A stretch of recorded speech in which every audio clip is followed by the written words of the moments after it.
今回は投球時の目線についてなのだ。スパットを見て投げるとよく言われるのだけれど、ボール着地点がずれるとボールの軌道も変わってくるのだ。例えば、こんな感じに1枚ずれるとピンヒット位置も変わるのだ。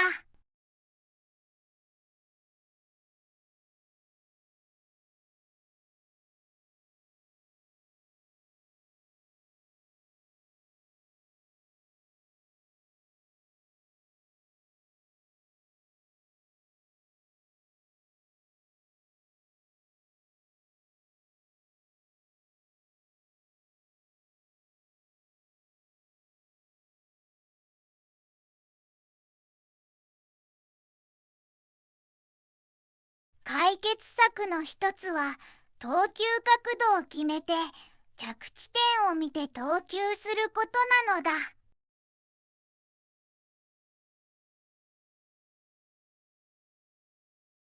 摩擦の少ないカバーボールで点ピンを取る例だとこうなるのだ。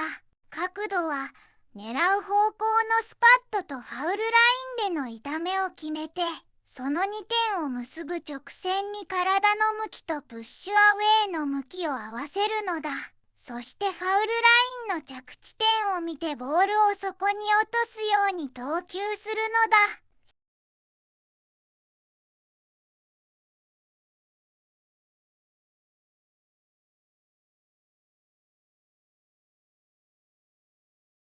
次は45フィート5枚を立ち位置15枚から狙う角度の例なのだ。スパットでは狙う位置5枚と立ち位置15枚の中間の10枚を通るのだ。着地点はスパットの10枚と立ち位置15枚の中間12.5枚に落とすのだ。着地点とスパット位置を結ぶ白線の角度に合わせるのだ。そして着地点を見て投球しそこにボールを落とすのだ。プッシュの向きを合わせてボールの重さに任せてスイングする練習をすると角度はあまりずれないようになるのだ。まとめると、立ち位置と狙い位置を決めて投資位置と着地点を求める。着地点と投資位置を結ぶ向きに体を向けてプッシュし、着地点を見て投球する。